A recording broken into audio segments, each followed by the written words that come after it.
All right, everyone, welcome back. Okay. Reminder, no class on Thursday. Have a happy Passover if you're celebrating. Have a happy Easter. Everything else, I will see you all the following week. Question before we get started.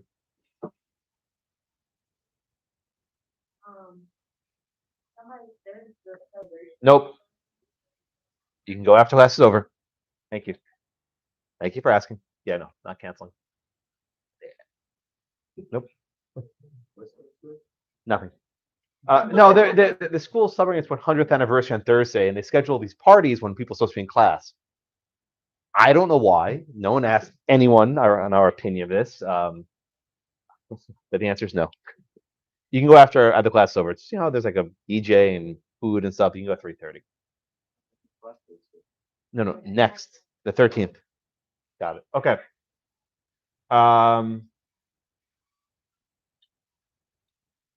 Questions before we get started. All right, so let's just sort of recap where we are with takings.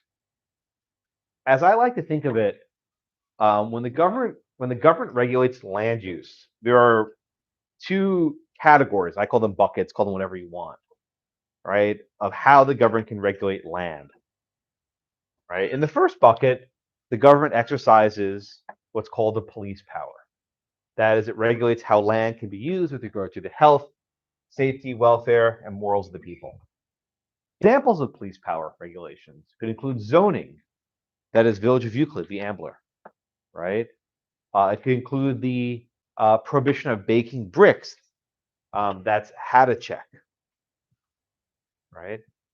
It could include a zoning what things look like, aesthetics. Remember the Palm Beach case, right? What are the design limitations? What's important to know about the police power is that the police power does not require the payment of just compensation, right? When you exercise the police power, you are not running afoul of the takings clause of the Fifth Amendment, right? So when the government says police power, they can more or less do what they want, subject to very few constraints, and there's no requirement to pay just compensation. This poor chair, I broke it last week. The second category or bucket does implicate the takings clause, right? The second category does require the payment of just compensation. And there are lots of categories of takings, right? We'll do a couple of them today. One category is called eminent domain. right? Eminent domain. That's where the government says, we want to take your property, like Suzette Kilo's house. And we want to demolish your house. We want to turn into a parking lot or shopping mall, whatever else they want to do, right? In those cases, there's no dispute that the government wants to pay. The only decision is how much they're going to pay you for it. That's usually what the litigation turns on. How much is the compensation? But there are other cases where the government regulates land use that's not within the police power, and the government doesn't want to pay. Think of Penn Central, our case today, or Penn Coal, our case from last week, right? In Penn Coal, the government said you cannot dig for coal underneath a housing structure, a house. Was Pennsylvania paying for it? No, they weren't, right? They were not paying for it because Pennsylvania said, we are just using our police power. And the Supreme Court said, no, you're in the wrong bucket. You have to pay, right? The Kohler Act, this Pennsylvania law, amounted to a taking. Why? It went too far, as Justice Holmes would tell us. The regulation went too far to diminish the value of the property owner. Or think of the case today, Penn Central. New York regulated how you could modify certain historical sites, that you can't modify the exterior. You can't build a tower on top. Now, the train company said, you are taking our property, right? You're taking our property. Hello. Hi. Who are you? Good, perfect. Okay, so make sure. Okay. Thank you. I don't always remember. I see new faces. Thank you. Right? I don't remember what day of the week it is, right? Same, right? But in Penn Central, the city said, no, we're not taking your property. We're just regulating historical districts, historical uses, right? And then it goes to the court, right? The property owner says, you are taking my property. And then we know what the Supreme Court said. Justice Brennan said, no, you are not taking property, right? So when you're in litigation, you always have this sort of constant struggle, right? This constant struggle. On the one hand, the government's saying, oh, no, we're just police powering. We're using our police power to regulate what is being done with the property. And then on the other hand, you have the property owner saying, no, you are taking our property. I want compensation. Wouldn't it be nice if there was some way in advance where we would know what the Supreme Court would do in a given case? Wouldn't that be useful, right? Government enacts a law and says, we're going to do X to your property. Wouldn't it be just really cool if we could say, okay, yeah, that's a taking. Okay, that's police power. Unfortunately, that sort of clarity does not exist in this topic. And you've now read a couple cases and you're probably scratching your heads. Yeah, Penn Central confused a little bit. I swear, every time I read this case, I hate it. Not that I hate it, but I hate teaching it, right? Because it leaves so much sort of undecided. And there are cases that come afterwards to clarify it, but the case itself just is a hard case for me to teach. I'll do my best. I'll do the best that I can. You'll judge if I did it well or not. Okay? All right. So again, are we talking about a police power or are we talking about a taking? All right. Now, within the category of takings, you have eminent domain. That's where the government actually takes property. Then you have a case like Loretto, which speaks of physical trespasses, physical invasions, right? Where they actually install something on your building. And then you have cases like Penn Central where they're not installing anything in your building. They're just telling you what you can do with your rights. So you're sensing already, maybe with some dread, that there are all these different categories you have to remember. And that's the answer. There are many categories of taking. So if you're thinking of, oh, Josh, how to structure my outline, hang tight. I'll help you later. I'll give you some advice. But there are lots of categories. Think of almost like a future interest, right? There are many categories of takings. And unfortunately, there's different tests for each category. Yeah, I'm sorry. Don't blame me. Blame Brennan. When you have a court that just sort of just says, okay, or blame Holmes for sure, right? Blame Holmes, blame Brennan, and say, oh, whatever, you guys figure it out. Okay. Questions so far? All right. So let's start with the first case, Penn Central. Has anyone ever been to Grand Central Station, Manhattan? Oh, good. So, number of hands have gone up. You ever seen the Avengers movie? That's actually where the battle took place, right in front of. Right. And actually, Stark Tower is the MetLife building. Ready? You'll see it, right? Oh, yeah. Right. So, what? There's a lot of helicopter crashes. No, there aren't. That's in the movies. No, like it used to be a helicopter. I don't. Whatever. Okay. All right. So let's just. I don't know. All right. So let's just talk. So Grand Central Station is this absolutely stunning train station in Midtown Manhattan. If you've ever been there, you know. Compare it to Penn Station. Penn Station is a complete dump, right? It's basically under Madison Square Garden. It's very bland, very boring. The old Penn Station was very nice, but was demolished. So Grand Central Station is this beautiful train station in Manhattan. I like this picture because it sort of gives you a sense of where things are. It's on the street. It's actually only a few blocks from Trump Tower, which is in the news today. But you have the Empire State Building, you have the Chrysler Building. Sort of all these buildings are sort of on the line. Okay. And there's the train station. So at some point in the 1960s, this huge tower went up 1 block from Grand Central Station. It used to be called the Pan Am Building or Pan Am Airline. If you ever saw The Aviator with Leonardo DiCaprio, Alec Baldwin, before he started shooting people, played Juan Trippe, who was sorry, shooting person. He only shot one person, to be precise. Um, he played Juan Trippe, who was the CEO of Pan Am, and that his office was on the top floor of the Pan Am building. Now it's the MetLife building, and the effect of this building is basically block the line of sight going towards all these other beautiful buildings, and you can kind of see it here. The train station's here, and then the Penn MetLife building is sort of right behind it. This picture shows a little bit better. Okay. Now, why is this significant? In New York City, a lot of people said, "Oh no, we can't have this." Right? We have these gorgeous views from Park Avenue, where all the wealthy people live, and we don't want these constructions going up to block our views. So in the 1960s and 1970s, a movement emerged led by people like Jackie Kennedy and others, to preserve the beauty of Manhattan. And these efforts culminated in the enactment of this landmark preservation law, the landmark preservation law, which is in your readings. Okay. Uh, on its face, the purpose of this landmark law was to preserve certain iconic historical architecture in New York City and prevent it from being changed. Now, it wasn't a flat out ban on changing, but instead, if you wanted to make changes to your property, you had to seek permission from the government. Um, and it's a good guess that your permission would not be granted, right? You could seek different kinds of they call certificates, right? Certificates. So one would be a certificate of no effect, right? That is, if the alteration would have no effect on the architectural feature. So imagine, you have a building with a logo on top. Imagine 30 Rockefeller, 30 Rock, right?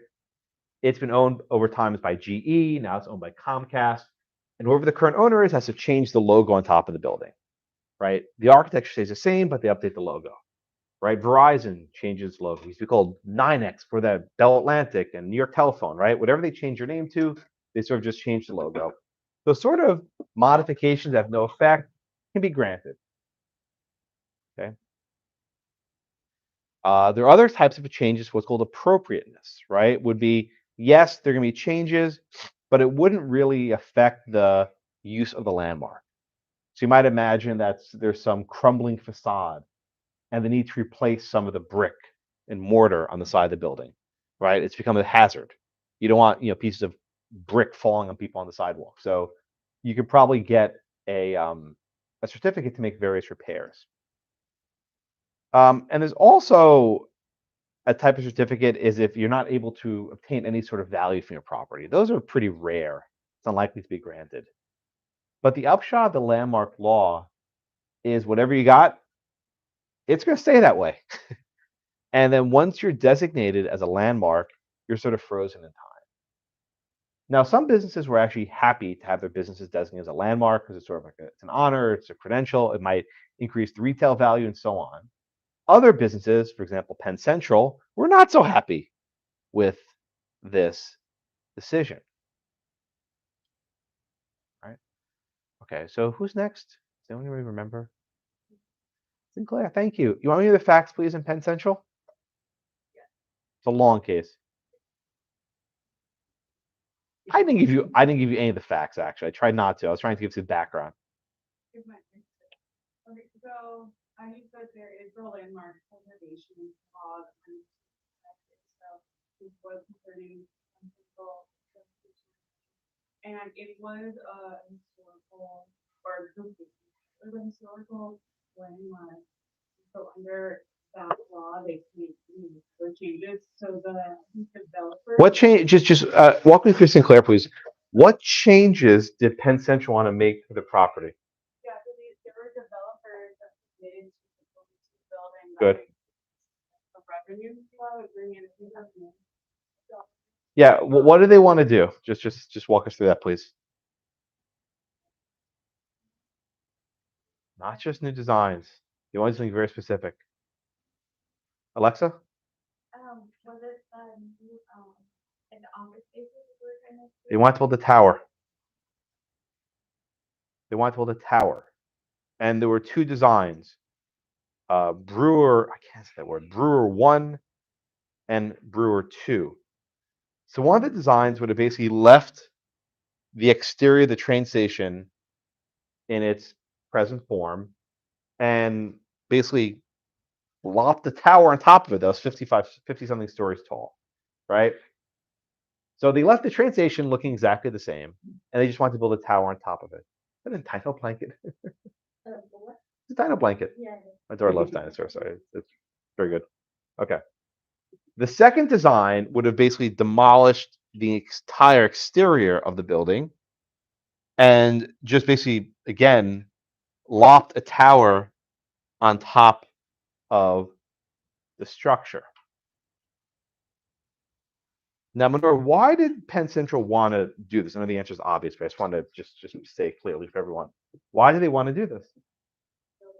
Yeah, why do they want to build a tower? Yeah, bring in more revenue, right? Was the current airspace above the tower generating any revenue for the company? No, it was not. Right. So you cite the idea of air rights. We've got subsurface rights. Generally, when you own a piece of property in fee simple, you own all the rights going up and all the rights going down. Right. Everything to the sky and down to the hell, as they say. So they said, look, we want to get a return on our investment. We still have our train station. We have all the tunnels underneath. The tunnels are underneath. So we have the subsurface right. We want to use our surface rights as well. Okay. So Anna, what happens next? They apply to the city for a permit, and what happens to the request? Yeah. Why do you think the commission denied it? Yeah, no kidding, right? Why would it be detrimental?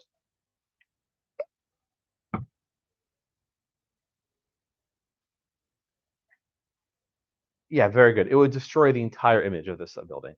Also, it would block the view of those who live downtown. All right. So they applied for this permit. The city denied their application. Now, they could have appealed the denial of their permit, but they chose not to do this, right? Joe, instead, what did they do? They challenged the constitutionality of the landmark law on its face, right? And they said that the entire regime is unconstitutional. Was that the right strategy? I don't know, right? It's hard to say if that was the right strategy. That's what they chose to do. And it goes to the courts. Okay. So then the case goes to the Supreme Court, right?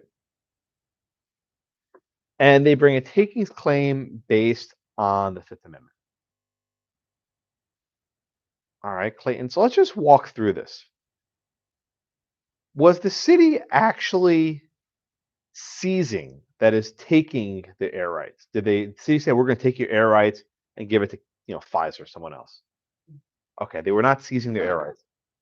Did the city say we're going to restrict how you use your we're going to tell you how you use your air rights? Was there any sort of order? Did the city require them to install some sort of cable or antenna on top of their roof into their air rights? Could they keep their air rights? Could they transfer their air rights? Yeah.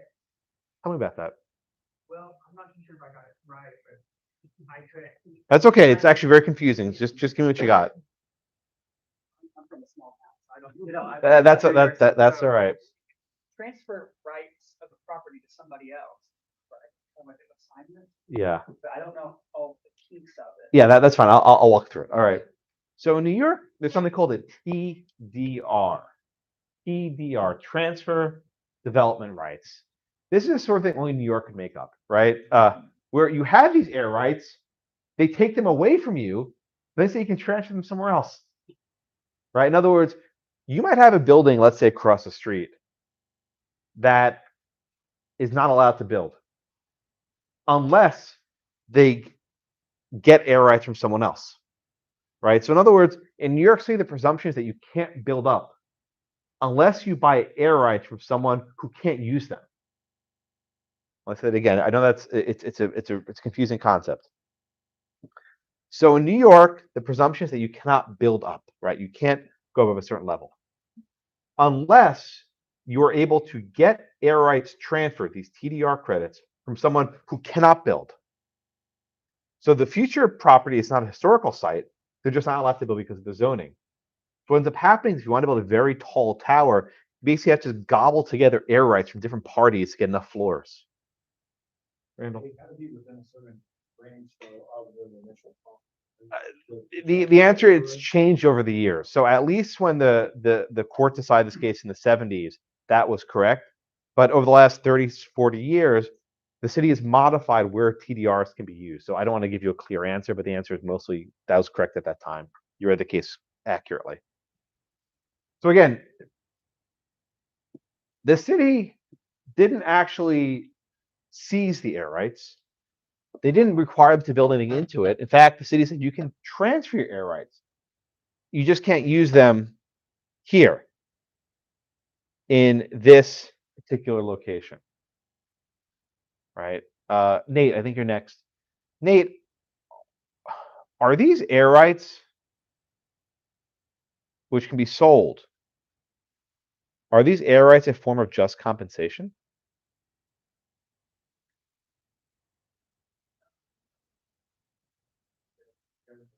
No, but someone else will pay you for it. See what I did there, right?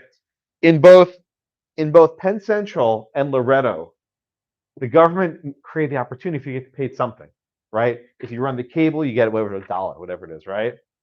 If you want to sell your TDRs, you get this value. In other words, the government is happy for your compensation from someone else's money, right? They're happy for the cable company to pay you $1. The government's happy for some neighboring property to pay for your air rights. Now, the Supreme Court didn't actually address either of those arguments. They sort of came up in the lower court proceedings. But New York's like, okay, fine, look, yeah, we're gonna regulate you, and then let someone else pay you for it, and it doesn't come out of our pockets. So it's a weird argument. This is even compensation, but the what do you call it? The city seemed to think it was a form of compensation. The court didn't get to that. They didn't have to. All right. Everyone with me so far. All right, again, I should say I hate teaching this case. It's a very messy case. It's a very messy case with a lot of moving parts. I'm trying to go as methodical and clearly as I can. All right. So I think Connor, no, he's not here. Oh, what bad time. I'll come back to him. Will. So Will, let me ask you a question. I want you to compare Penn Coal, which we studied last week, and Penn Central, which we're studying today. I want you to compare these two cases. All right. In Penn Coal, was there a taking? Yeah. Why was there a taking in Penn Coal? What did the court say there? It went so far as to devalue it. Devalue what? Just be precise. Of their property. Which or their rights, which specific part of the property was being devalued? Under the The subsurface rights. Yes, subsurface. So the court, so the government reduced the value of the subsurface rights to 0, close to it. Okay. All right. So Randall, let me ask you a follow-up. Okay. So again, I agree. I agree with what you just said. In Penn Coal, oh, there you are. I called you. You weren't here. I'll come back to you. You're actually fine. I'll come back to you in a minute. Randall. So again, Penn Coal said when you reduce the value of the subsurface right to something approaching 0, it goes too far. Did the government here reduce the value of the air rights to approaching 0? Okay, you say no. Why not? Because they didn't actually take the Well, then, in Pennsylvania, they didn't take them either. They said you just can't dig. yeah, you just can't dig. But in here, the plaintiffs had the opportunity to build something else, just not what they submitted initially. They could have gone with a different design, and they even stated that. Oh, do you think that would have worked? Oh, probably not. No, come on. I appreciate what you just said. So let me just repeat what you said, and I'll just pause for a moment. In theory, at least, they could have submitted some other proposals to use the air rights. On planet Earth, but let's assume they proved nothing, right? Let me just simplify the facts, make it easier, right? In Penn Coal, they said you cannot dig underground. That's a taking. And in my hypothetical, you cannot build above ground. Wouldn't that be a taking? I would say that situation. Yes. Okay, thank you. And you're right in the facts, but I just want to sort of make things a little bit simpler. Right? So Penn Coal, again, seemed to suggest that if you diminish the value of subsurface rights to 0, there's a taking. That goes too far. So if you're the lawyer for Penn Century, say, wait a minute, you're diminishing the value of my air rights to 0. Yeah, sure, I can sell it, but there's no guarantee anyone buys it from me, right? And indeed, I'm not joking, it took almost 50 years to transfer those air rights. The air rights were not transferred until 2015, right? I'm like half a century went by before they could transfer those air rights. So there's not like an easy thing to do.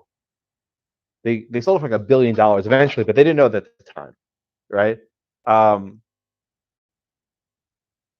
then how do we get around this issue, right? How can it be that if you diminish the value of the surface rights underneath the house, that is a taking? But if you diminish the air rights above the train station, the court says that's not a taking. Connor, help me reconcile these two cases. How do we sort of square these? How does the court square them? How does the court square them? Yeah. How do we reconcile Penn Coal and the majority opinion in Penn Central?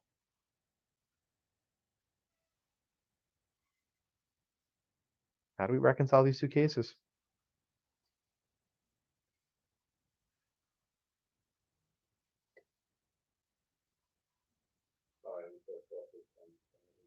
Okay, that's fine. Justin?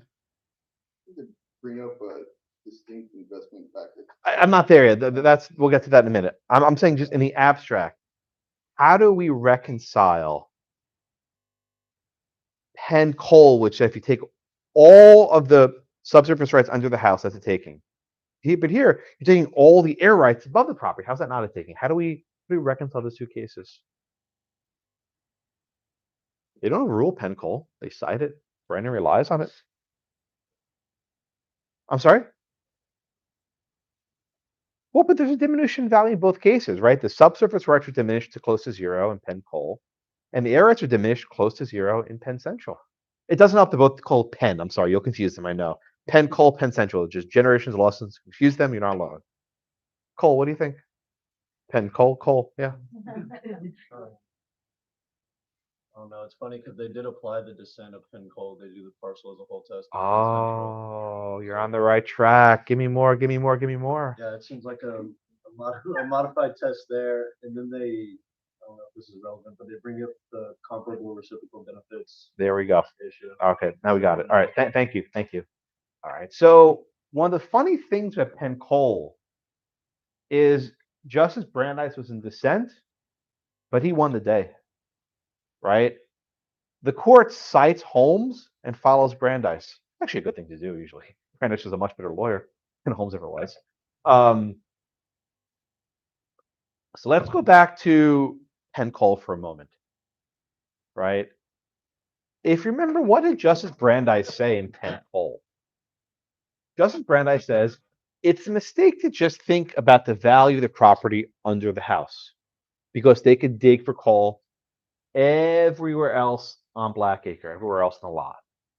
And just as Brandeis said, we should think of the parcel as a whole, right? Not just this one particular section where you can't dig, but the other places where you can dig. And Penn Coal is a big company. They had land everywhere. So whatever value is diminished, that's only a drop in the bucket compared to everything else that the company has. So what does Justice Brennan say here, right? Justice Brennan says that it's a mistake to just focus on the air rights above the train station. Why? Because the company can still operate its train station, its surface rights. And the company can still operate its subsurface rights, all the tunnels and trains and other concessions. And oh, by the way, the Penn Central Company owned a lot of adjacent properties too. They could use those. So you see what's happening, right? If you think of math, I know you guys hate math. Remember, there's a numerator, the denominator, right? The denominator is what you're dividing by. If you keep making the denominator bigger and bigger and bigger, including all this other stuff, the little air rights is almost a tiny fraction. The diminution of value, according to the court, is not approaching 100%. It's only a tiny share of the value of the parcel as a whole. And Brennan doesn't stop there. Actually, Cole made this point a moment ago. There are advantages to having these air rights free. There's a better view. Tourists will love the sights, right? People will enjoy the fresh air, the sunlight that comes through. There are no shadows and darkness, right? Having this airspace, this open air in the middle of Midtown Manhattan is something that benefits everyone. There's this reciprocity of advantage that I think Cole mentioned a moment ago, right? There's an advantage not just for the public, but also for Penn Central, right? The court says more people want to go to the train station to see this beautiful site with this air rights above us. In other words, we know better than you do, right? We know it's good for tourism. We know it's good, so listen to us. Now, this is hollow comfort for the train station, which wants to make millions of dollars on this tower for its real estate. But the court says, no, there are benefits for you anyway. You don't know what's best for you. We know what's best for you. It's sort of paternalistic if you think about it, but that's the approach. So again, when you take the denominator as not just the air rights, but the entire property, including the surface rights and subsurface rights, the taking looks a lot less bad, right? There's not much of a diminution in value. Okay, so for the parcel, because earlier you were like, oh, the denominator has like stuff down the street. So it's not just the parcel of what your property. Brennan is cagey on this point, but he seems to include it, right? I don't want to give you, because Justice Brennan was seldom ever precise. It was not part of his jurisprudence, right? But he seems to imply the fact that you could transfer the air rights to one of the adjacent properties means you consider everything in their value, right? It's not just, okay, let me put this clean. Without question, the surface rights and subsurface rights are included, but you might also include adjacent properties to which you can transfer the development credits to. I think that's at least how I read it. No one disagrees, but that's this opinion always was like, what are you saying? You know, what's the holding? And later cases will sort of clarify it. In fact, Loretto is a good follow-up to Penn Central. I think clarifies things a bit. But again, the court goes out of its way to stress all the other properties that Penn Central owns. And why would they do that unless it mattered, right? The court doesn't list facts that are irrelevant. And in fact, they own the Biltmore, all these other hotels. By the way, I think Penn Central went bankrupt shortly after this case. I think that's the history. So this was not a successful business. So whatever value that they lost here, they probably never recuperated.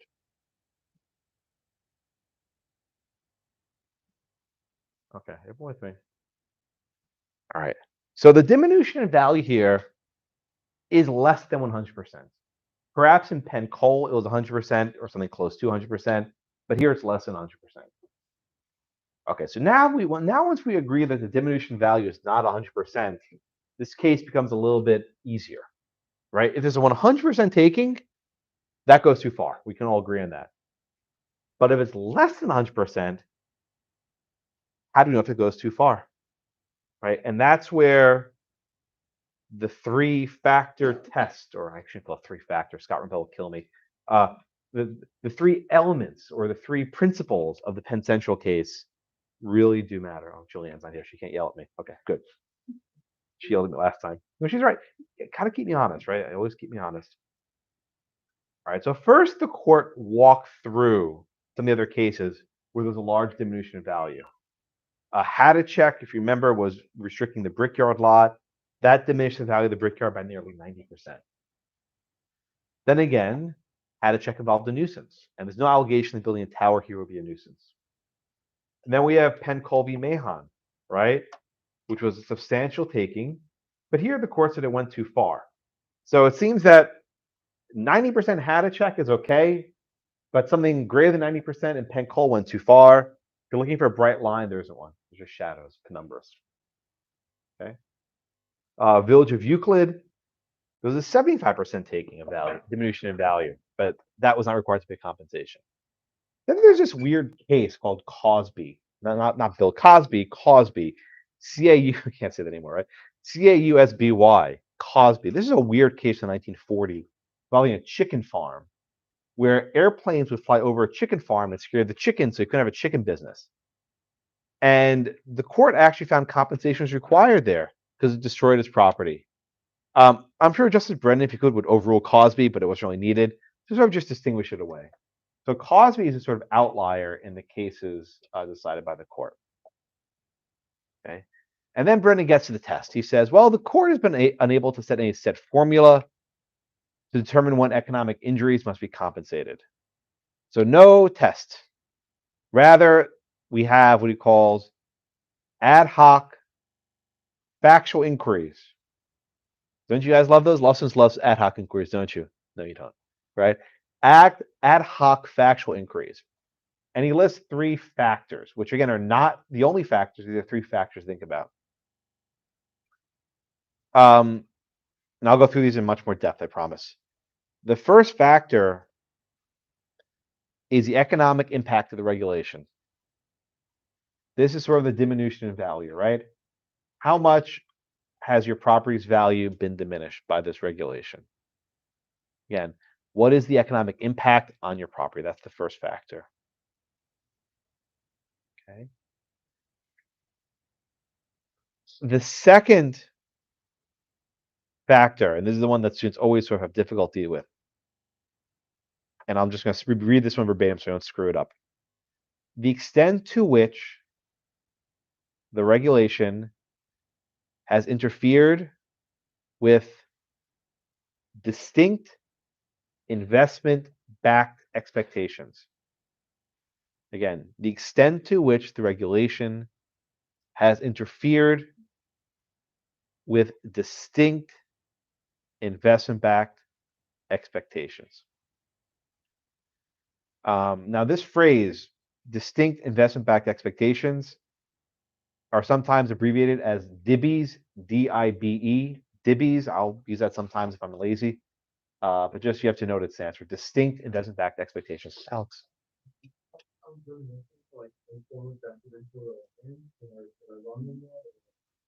Yeah, that's in the ballpark. That's close, I think. Yeah. Right. And the idea is, has the government regulated some land that the property owner has invested money in?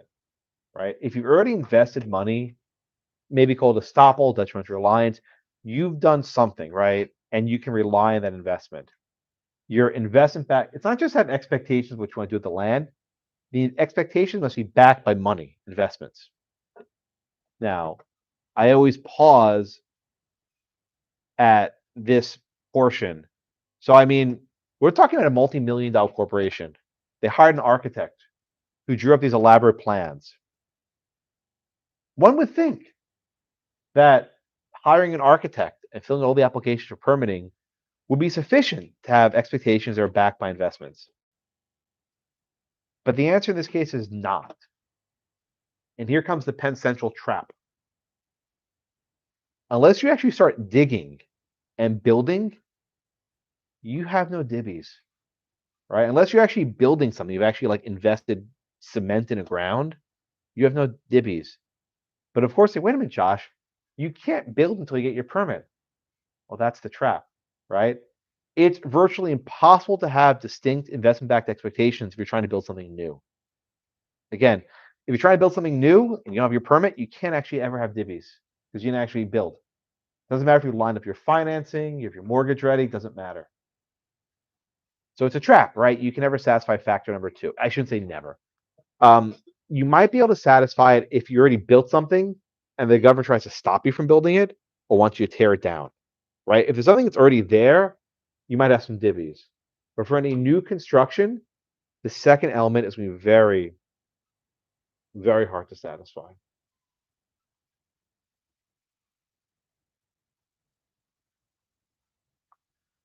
All right, everyone, if you don't get the second factor, we'll talk about more a little bit later, but just in the abstract, do you understand the second factor? Okay. The third one also gives students confusion every semester. I will tell it to you and we'll go over it more, but I want to just list it up now. The third factor is what is the character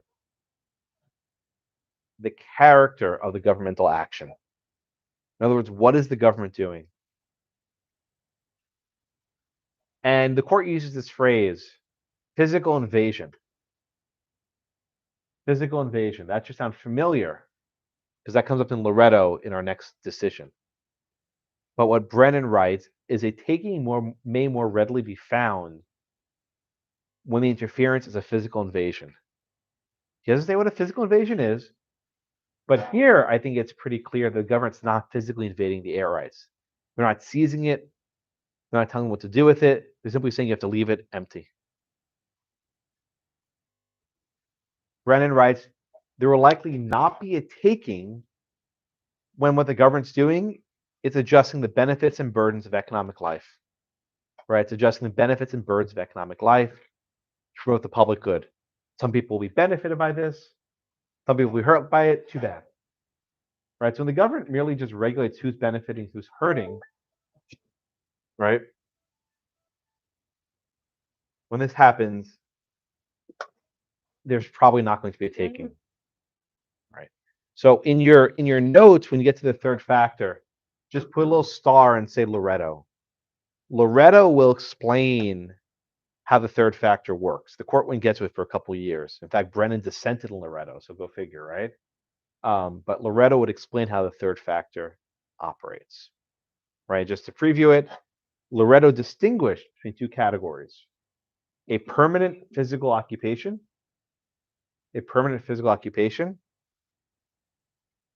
that's a taking.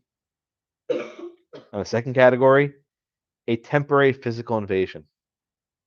A temporary physical invasion, that is probably not a taking. So again, Penn Central put out this third element,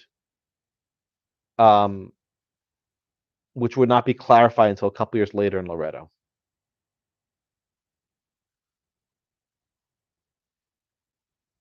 All right, so again, what the important factor here is really number 2. And again, it's a trap. Because they haven't been able to actually invest money in construction, they don't have the divvies. And because there are no divvies, they probably don't have a taking under the Penn Central test. Let me just say this point bluntly. The Penn Central test is designed to make the government win, right? When you're constructing any sort of test, you put burdens, right? The burden here on the plaintiffs is so high, it's almost impossible to win. And half a century later, if you actually look at the numbers, when there's a Penn Central case, the government wins almost every time. It's very rare to win under Penn Central unless there's some sort of physical taking involving flooding or some other installation, right? If there's flooding, something like that, you might actually win. But if this is just an economic regulation of land use, you're going to lose. Heads I tail, was it heads you win, tails I lose, or whatever it is, right? You lose, you're gonna lose. Right? Once you're in Penn Central land, you're not escaping. You're stuck. All right.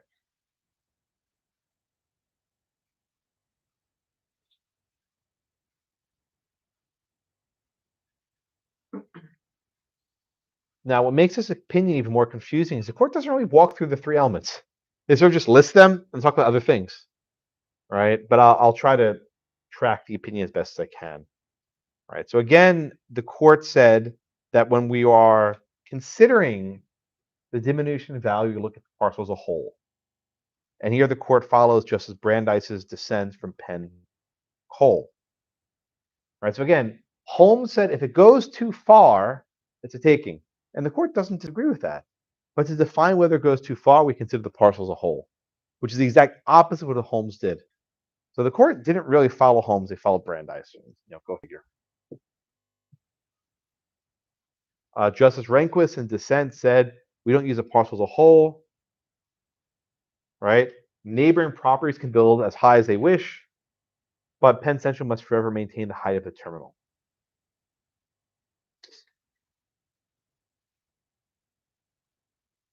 All right, so next the court turned to whether it was actually a taking of property. And I think the book said there were about 400 properties that would designate historical sites, landmark sites, right? These weren't historical neighborhoods. These were particular buildings that were deemed historical sites. There are millions of properties in New York. Millions, it's not an exaggeration. The number is much higher today. And Penn Central said, we are being unfairly targeted. Why are you only picking us? And the court basically says, too bad. It doesn't matter, right? The landmark law improves the quality of life as a whole. And the city has the discretion to decide which properties are located and which properties are not located as landmarks. Okay. Justice Rehnquist, again, was in dissent, saying, no, you singled out and treated differently only 400 properties that have 1 million buildings, and you're posing these costs entirely on Penn Central. It doesn't matter if they can sell their air rights somewhere else. They had that right anyway, right? You are forcing them to engage in a transaction they didn't want. What they wanted was to build this tower.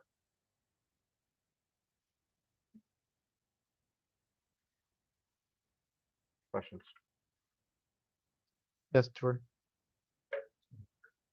I'm kind of confused, like how this, because they talked about how it, this law, like had a good effect on the quality of life for people and everything. Right. And they kind of did like a takings analysis for this, but then we also had those cases that were aesthetic zoning. I'm kind of confused, like where the difference is between, like I know the aesthetic zoning stuff was police power stuff. But Correct. I don't know why they're not using that justification here. Right. So the aesthetic cases, again, were designed to preserve property values, right? The courts never actually said you can regulate aesthetics for the sake of aesthetics. It was always designed as a way to promote property values. That's sort of always lurking in the background. Here, the express purpose was to preserve historically pleasant architecture for the sake of preserving the architecture. So a little bit different. And usually historical zones were districts, like certain blocks and areas. But here, they picked one train station on the block, but not the hotel next door. So it's sort of a very different approach that you were allowed to do. Also, historically, you had grandfathering, right? That if you had a prior existing use, you kept your rights. But here they're saying you can't make any changes to the exterior, no matter how small, unless you get permission. So the landmark law is actually a very radical shift in how land use was regulated. Other cities followed suit. Once the Supreme Court upheld the one in New York, everyone just kind of copycatted. But New York was the first one. Okay. Good question. Questions? So these landmark laws, are they essentially just a more specific and tailored form of like an aesthetic zoning? Well, what's unique is it doesn't actually say you have to look any particular way.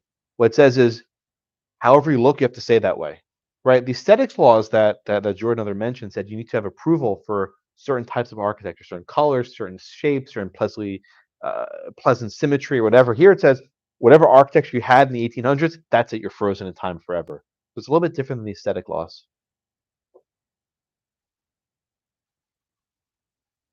Questions? All right. Finally, the court gets the issue of compensation. Right? And we have these TDRs, these transfer development rights, these credits. And Brennan says that these TDRs would mitigate whatever financial burden, which again assumes they can be sold, assumes someone wants to buy it. But it's not the government paying this, it's private parties somewhere else. So again, the government takes your air rights and says you can sell them to someone else at a discount because people may not want them. Ultimately, I think in 2015, they sold all the rights for almost $1 billion. I was like, oh wow, Josh, it's so much money. I'm pretty sure if you had this tower for half a century, it would have made more than that over the years. But what do I know? Okay. And in the end, the court said these regulations are valid and it benefits everyone. Therefore, the landmark law was constitutional. Okay. I think I'm at the end. Questions on Penn Central? Yeah. Yeah, sure. Why not? You're here. I might ask you a question though. So it goes two ways.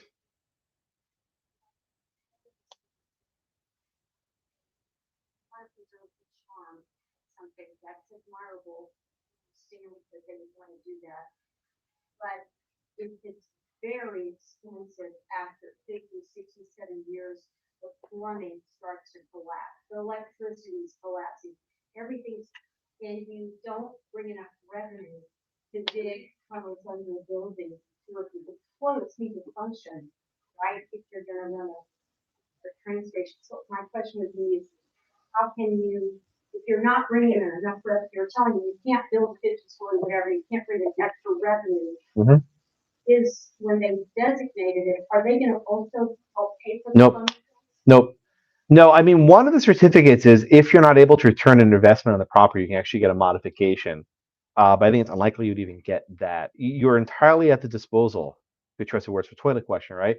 You're entirely at the disposal of the government and what they deem fit.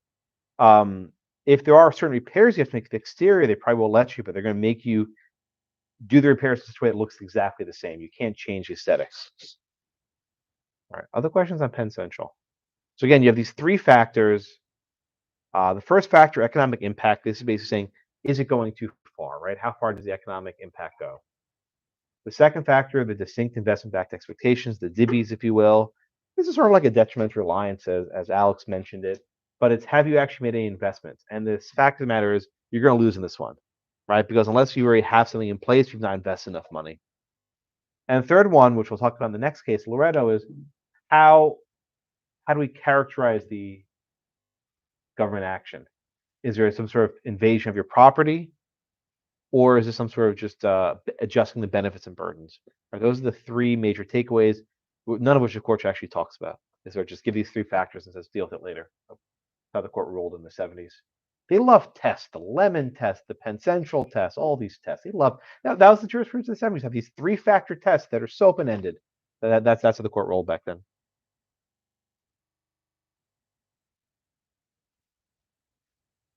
Okay. Move on. All right. The next case we have is only from about 4 years later. Loretto versus Teleprompter, CATV. That's for cable television. CATV. All right. Let me just give you some facts, and I'll get to I think Lloyd's next. I'll get to Lloyd in a minute. Let me just give you some background facts. Today we all know cable TV, Comcast, whatever we all have satellite, whatever we have, right? Back in the 70s, this was actually a novel technology. The phone companies had these cables on every street. You have these phone cables above ground, and every house had a connection to a phone cable. Phone cables did not want to transport television because they thought it was actually competition. So the cable companies were not able to use the pre-existing easements for telephone cables to string their wires. So in a place like Manhattan, they had an idea. All these buildings are very close to each other, right? You have one building next to the other, next to another. What if they were just to run cables along the ceilings of these buildings? They used to make a cable highway, if you will, from one building to the next to the next. And then you would put some insulation on each roof where you put these cables together. And then you would drop the cable down the side of the building. And whatever tenants wanted cable can just have a little zip, little line drilled in, and they have access to this television, right? That's why it's called cable TV. The signal is transmitted over the cable. And you'd have a receiver, a box in your home that could decode the signal. If anyone remembers a hot box, remember those? Anyone ever have one of those? People would have these bootleg cable devices where they can basically decrypt the signal. People always scrambled, right? Stuff was scrambled. You know any of this stuff. Yeah, Pat knows what I'm talking about, right? Yeah, you'd have these hot boxes you'd buy at the local grocery store. or somewhere else, or corner store, and you can basically jack into the cable box and then decrypt the signal. They were not legal. I know people had them. Very common in Brooklyn, as it were, and elsewhere, I'm sure. I'm sure they had them in Jersey. Don't worry. I don't want Jersey to feel bad. So you actually have this sort of technology. But this technology only works if every building on the block agrees. Because you imagine, let's say there are 5 buildings in a block, and the house in the corner says, no, you can't get to the other 4 buildings on the block. So the government does what they always do, and they say, aha, we have a solution. So Lloyd, facts, please. What happened here in Loretto? So they install cabling and the government comes in with regulation 828 that landowners cannot interfere with the state. I'll make you an offer you can't refuse, as Vito Corleone would say, right? What was the offer? $1 compensation fee. And what did the buildings have to agree to get this $1? What did they have to do? The facts here are important. Liv? Put the cable on.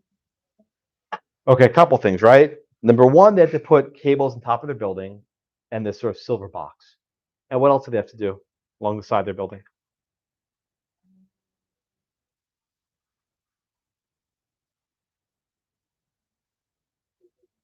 Cable run down, right? So there are 2 types of cable. Right? There's what's called the crossover cable, which literally crossed from one building to the next.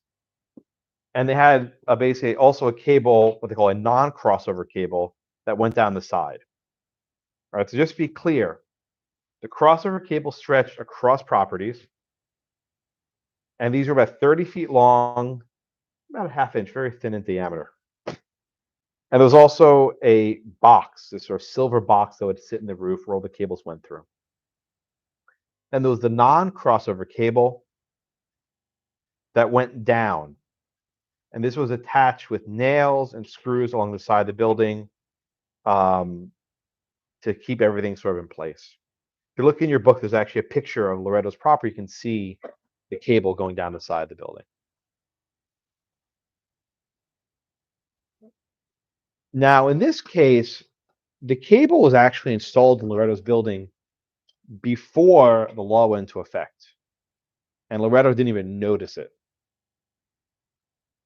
But after the law went into effect, Loretto and others sued the cable company. Okay. Now, Alexa, why did Loretto challenge this law? What was her objection to these cables? They were ugly, yeah. What did she think would happen as a result of having these cables on that property? Now, one more question, Alexa. Would she use this space for anything else? Probably not. Right? So, again, on the side of the, I don't know, maybe Christmas lights, I don't know. Like, there's not many things you could actually put along the side of the building on the brick, on the masonry. But she claimed that that these cables were ugly and they would diminish the value of her property. Whether it's true or not, who knows? So Loretto sued, and she argued that Teleprompter committed a trespass, and that the law was a taking without just compensation. Yeah, Ivan. Said that the previous owner gave the authorization to install cables before the law was enacted. Company gave 5% of their revenue. Yep. So was this? Good question. Were they not receiving 5% revenue? They were, and I think what Loretto would argue is she might have been okay to have that contract or perhaps breach that contract, but under the terms of New York law, she couldn't even breach it. In other words, when you have a private contract with a cable provider, you can agree to do it, or you can breach and say, I don't want to do it anymore. Sue me for breach, right? Here, the law required her to leave those cables in place. They were already installed. So it sort of like superseded her contract. I don't know if the company still provided a share of the revenue after this law into effect. I'm guessing not. I'm guessing the point of this law is you got your dollar and that's it. That's how I think it would work. All right, questions so far? Yes, Kelsey. Wondering.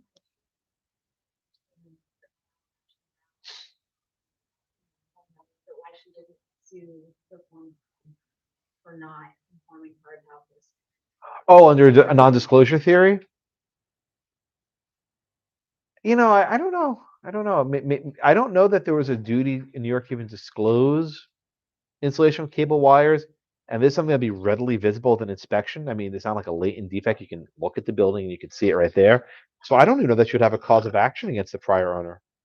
And there was a contract and she was getting a cut of the revenue. I think she probably was aware of it. That'd be my guess. Good question. But again, they brought a class action on behalf of all similarly situated property owners. Now, again, a lot of the tenants probably wanted cable TV. They probably wanted the service available. Miss Loretto did not. She thought it was ugly. I don't know. Please. So do you think that Loretto wasn't suing because the cables are ugly, because cable company canceled the contract previously? Oh, that's a good thought. Maybe because she wasn't getting her cut of the revenue, possibly. Right, but think about it. Let's say that the court ruled in favor. We know. Okay, skip to the end. Right, the court ruled in favor of Loretto, but ultimately held the $1 was just compensation, which wasn't very much. Maybe she thought she'd get more money out of it, extract more money from the cable providers. Right, the cable providers are charging her tenants a subscription fee for their equipment, and then she's only getting $1. They wanted a bigger cut. I think today most buildings like Comcast pays the building to have their sort of monopoly, like they're the sole provider. Whether you have Comcast or AT&T, you only have one option usually in most farm buildings, at least in my experience. Yeah, yeah. Okay, Xfinity. Now it's not Comcast, it's Xfinity they call it. Okay. All right, with me. All right, so the case goes to the court, and it's sort of a shock after Penn Central, because Penn Central seems to say the government will always win. And the majority opinion was written by Justice Thurgood Marshall, and no conservative. But for whatever reason, he was just very much convinced that this was unconstitutional. Right? So again, you had Thurgood Marshall for the majority opinion, and in dissent you had Justice Blackmun, thank God no relation, and Justice Brennan and White. People misspell my name Blackmun on almost a daily basis. MUN drives me crazy, but I sort of just moved past that. Okay. Both majority and dissent relied on Penn Central. And if you remember, there were those three factors. Now I want to focus on the second factor here. Did Loretto have distinct investment-backed expectations? Well, what's kind of weird here is that the thing she's complaining about was already there. In other words, the wire that she was complaining about had been sold a couple years earlier. So to the extent that there are investment-backed expectations, it would seem to cut against her because she already invested money to install them. But instead, the Loretto court doesn't really mention factor one, and they don't mention factor two. The entire case turns on factor three, which is why calling them factors with respect to my dear colleague Scott Rempel is probably not accurate, because they're not all used all the time. In some cases, they focus entirely on factor number two, and in some cases, they focus entirely on factor number three. When you have these ad hoc inquiries, you never even know what factors you're going to get, right? So let's just focus on the third factor, which is the character, right? That's the phrase they use, Brennan. The character of the governmental action. And the court identifies two different characters of land use regulations. Two different characters. The first is what he calls a temporary physical invasion. A temporary physical invasion. Okay. The second category is called a permanent physical occupation. A permanent physical occupation. Again, a temporary physical occupation and a permanent physical, sorry, I said it wrong. A temporary physical invasion and a permanent physical occupation. Just look at the words for a moment, right? You have temporary versus permanent. And you have invasion versus occupation.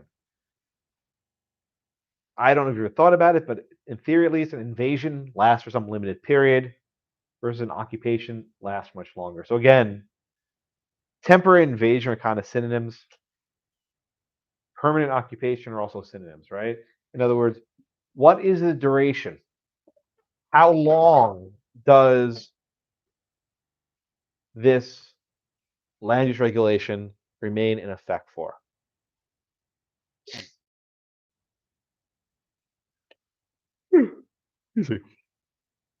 Everyone with me? All right. So here's what the court says. When the government temporarily invades property, you consider all three of the Penn Central factors. Right? When the government temporarily invades property, you consider all three Penn Central factors. This is a balancing test where you're adjusting the benefits and burdens of economic life.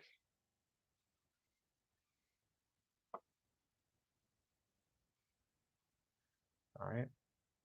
What happens when there's a permanent physical occupation? The court seems to say you don't consider the other Penn Central factors. That when there is a permanent physical occupation, there's almost certainly going to be a taking. You don't consider the economic impact or diminution in value, right? So again, for temporary physical invasions, you follow the three-factor Penn Central balancing test, balance. But for the second category, the permanent physical occupation, the bright line rule. If there's a permanent physical occupation, there's going to be a taking. No balancing, no divvies, no economic impact. The court doesn't say that as clearly as I just said, but I think I'm accurately characterizing the case law for you. And Justice Blackmun makes this point a little bit more forcefully in his dissent. Right, so you have a challenge now. When you have a takings case, you have to ask yourself, is this a temporary physical invasion? If so, you have to walk through the three factors of Penn Central. If there's a permanent physical occupation, no balancing, bright line rule, taking. I can already see you guys making flow charts in your mind. I'll give you one later. It's going to suck, right? But the case law here is sort of layered upon. Well, it's true. I should be honest with you, right? But you need to sort of draw this distinction between the temporary physical invasion and the permanent physical occupation.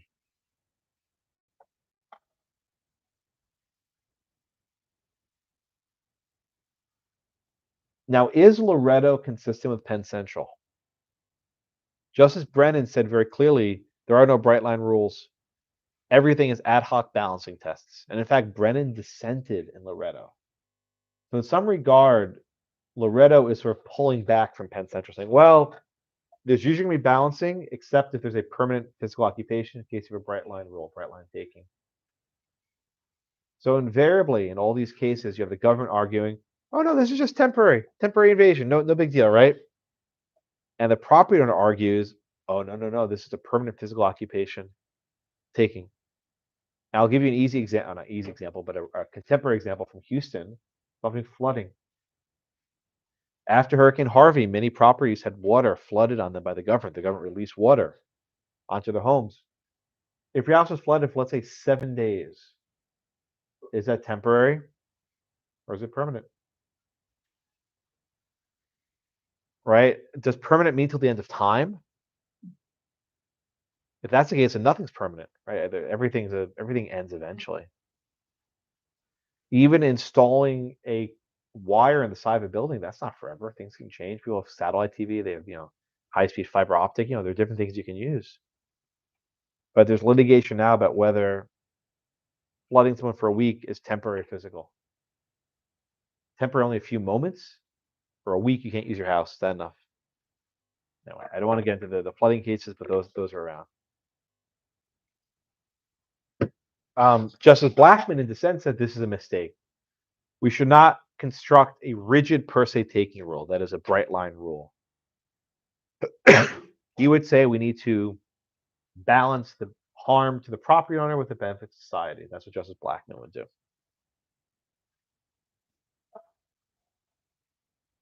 Yes, Alex. I'm sorry, that doesn't sound consistent with the Fifth Amendment at all, like.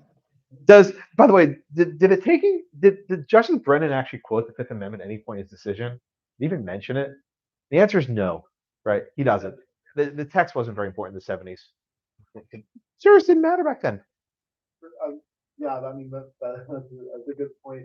But like, even regardless of how important the public interest is, though, you still have to provide just compensation. That seems. I don't think Justice Blackmun ever saw a taking unless he demolished the house. I think in his view, when the government acts to adjust the benefits and burdens, it's too bad, right? They're doing this for the benefit of the public, too bad. I mean, but again, when you say balancing test, it sounds like something normal, but the Penn Central test, as Brennan wrote it, means the government will win almost every single case. Again, in some regards, Loretto is pulling back on Penn Central. It's sort of modifying what Penn Central did to at least give some chance to win where there's a physical occupation. And Justice Marshall cites a lot of the flooding cases from the earlier days as examples that when there's flooding, there's a taking. Justice Blackmun comes back and says, "Oh, those precedents are not suited for the modern era, right? We shouldn't reach back in time for a per se rule." All right, so let's talk about the character, right? Jordan, describe the character of the taking. I'm sorry, describe the character of the regulation issue in Loretto. What's the character? What are they actually doing? By cable TVs. And how do they do that? By putting the wires in the building. How do you actually physically install wire into the side of a building? Hammer and nail, yeah. So no, you're exactly right. So here's the rule. If it involves a hammer, it's a permanent physical occupation. If it involves a nail, permanent physical occupation. I know this sounds stupid, but that's true. If you're literally drilling something to the side of a wall or banging a hammer on a roof so that there's something physically installed, you are in the category of permanent physical occupation. With the air rights in Penn Central, they weren't building anything. Nothing was being installed. So the character there was just one of adjusting benefits and burdens.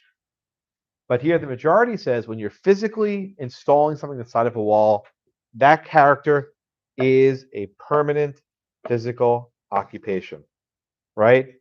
There's physical attachments of plates, boxes, bolts, wires, screws, right? They're occupying a box on the ceiling. This is enough to categorize yourself as a permanent physical occupation. Now, Justice Blackmun goes back and says, wait a minute. We're talking a very small amount of property, right? 30-something feet of cable, 2 small boxes, right? Justice Marshall says size does not matter. It doesn't matter how much space is being taken up, right? Anything, even a single screw on the side of your wall is enough for a taking. So you say, wow, isn't that a great rule? It's very rare you actually install stuff, right? So this creates a bright line rule for physical installations. But everything else is still in Penn Central land.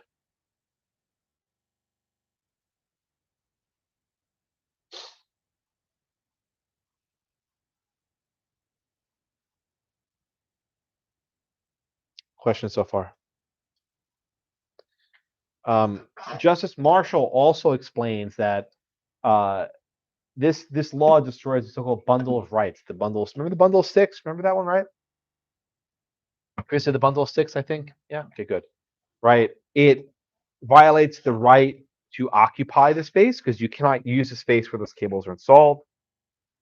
It denies Loretto the right to control the use of her property, and it destroys the value. Right. You cannot exclude these cables. The right to exclude is diminished. Now, is it really forever, forever, ever? I mean, we say permanent. That just sounds very awful, right? Because nothing's really for everything changes. But at least under the law, until the law is repealed, this intrusion must exist. Then we get to the point from Justice Blackmun that says, well, do you really mean this? Right? residential properties in New York have a lot of things that are installed. For example, smoke detectors require nails, maybe adhesive, but it requires some sort of attachment. Mailboxes, right? Those are drilled into the wall. Requirement to install smoke detectors. You know, the little smoke detectors in your closet, right? Aren't these permanent physical occupations, Justice Blackmun writes?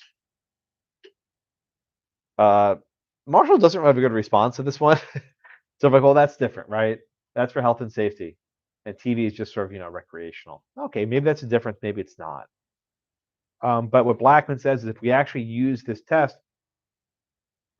a lot of landlord-tenant laws become now at issue as possible takings. I always use his examples. He was actually from New York. Why are there mirrors inside of elevators? Let's see who actually knows this one. Why do we walk into an elevator, there's a mirror in the corner? Yeah, he knows. Yeah, why? Yeah, so you see who's hiding behind it, right? So what they do is they hide right behind the door so you can't see, and you walk, when you see the elevator, you can, whatever. Anyway, if you ever come to my office, I actually have a mirror in my corner so I can see who's coming. Serious? Hey, you can't take the New Yorker of New York. I don't know. No, I don't mean like that, but like sometimes people will knock. I'm like, okay, who is it? Oh, that's who it is. And I can turn around and have like an extra second to think of who you are, and like connect the face to a name. So it serves a purpose. I try. All right. So in the end, the court found that there was a taking. But the court did not decide whether the $1 payment was just compensation. Guess what happened on remand? The $1 is compensation. This case is for nothing, right? The entire case, Loretto ended up exactly where she started from, with $1 in her pocket, right? And this is sort of like the frustration of takings litigation. New York isn't stupid, right? They created this landmark law, said, oh, we're going to just do this stuff. Oh, you have these credits. Yeah, that might be your compensation, right? And it probably was. Here, oh, we have this massive law with cables. We'll give you $1. And they end up with $1. So all this litigation, all the way to the Supreme Court and back, for basically zero. The attorneys get paid. We always get paid, right? We're good. We're cool, right? You guys pay off your loans with that one, right? But the actual property owner does not get anything to show for it.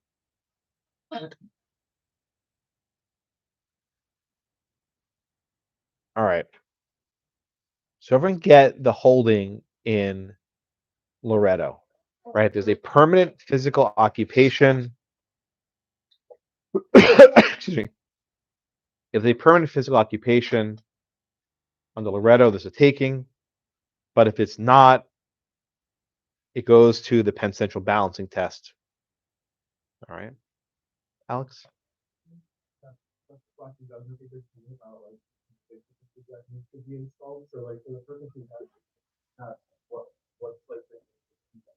I don't know. No, I'm not. I'm not trying to avoid your question. You asked a very good question. I think there's a very good answer. It might be that there's some sort of special police power rationale for safety devices, whereas cable TV is, just as a commercial interest. The court doesn't say that. That'd be how I would explain it. But if you start narrowing what the police power is, you get into actually very uncharted waters. So the court never wants to say what the police power is and is not. And I mean, in fairness, there was public access, like Wayne's World, right? Public access television. People had a right to communicate on public access TV. That's the reason why cable TV came around, was to give people a chance to communicate. There were news programming. You watch Big Bird and Elmo and Sesame Street, right? I mean, there's things you could do. All right. So you're going to hate this, but I'll give it to you anyway. So people say, Josh, do you make me a flow chart? All right. So you're going to hate it, but I'll give it to you. And this flow chart will expand over time. This is where we are right now. So we ask ourselves, is there a permanent physical occupation? And this is Loretto. If the answer is yes, there's a taking and you must provide compensation. Again, if there's a permanent physical occupation, there's going to be a taking under Loretto and you must provide compensation. Okay. What about if there's not a permanent physical occupation? Okay, maybe it's just temporary, for example, right? Then we have to ask ourselves a couple things. First, is there a nuisance? If the government is just abating a nuisance under had a check, there is an exercise of the police power, no compensation. Again, if there's a nuisance under had a check, the government's exercising its police power, there's no compensation. What if there's no nuisance? Right? They're not regulating a nuisance. Here we go to Penn Central and we focus on our good friend, the dibbies, which is usually what most of these cases turn out.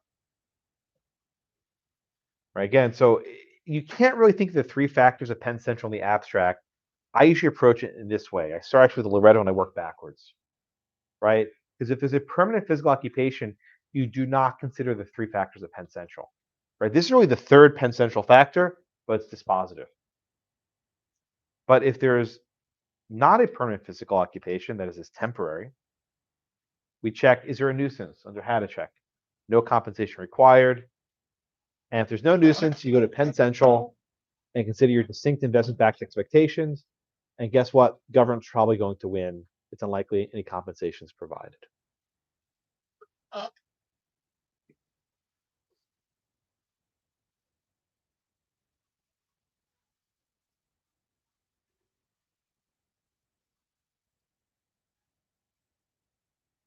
Questions?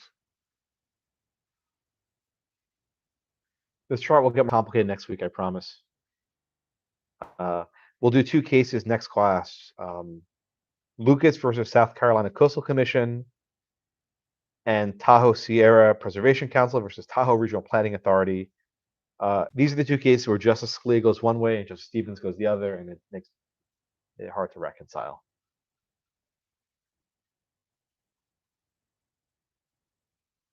Okay? Questions? All right. So again, oh yes, Clint, go ahead. On Penn Central, on the permanent occupation, you just do the second factor of If it's permanent, you don't even go to Penn Central, you just do Loretto. If there's right, and that's why it's so confusing. The third element of Penn Central asks the character of the action. But what Loretto says is if there's a permanent physical occupation, we don't care about factors 1 and 2. It's over, you're done. You got a taking. But if there's only a temporary taking, then you have to consider the first two factors, which is economic impact and the distinct investment backed expectations. But really, it's all about the divvies. That's what it always comes down to. All right, again, so we've had 4 cases so far, right? How to check. If there's a nuisance, you can take property without paying for it. Penn Coal, if it goes too far, it's a taking. But if it pays attention to Justice Brandeis's dissent, parcel as a whole. Penn Central, we think of not just the air rights above, the air rights below, parcel as the whole. And then we have Loretto. All that's great, but if they take you in a permanent fashion, compensation was provided. Okay, Rose, I didn't ask any questions today. I'm sorry, but I will turn the exit poll on. I'll be in my office if you want to come talk. Otherwise, have a lovely extended weekend, a blessed Passover, good Easter, and I will see you soon.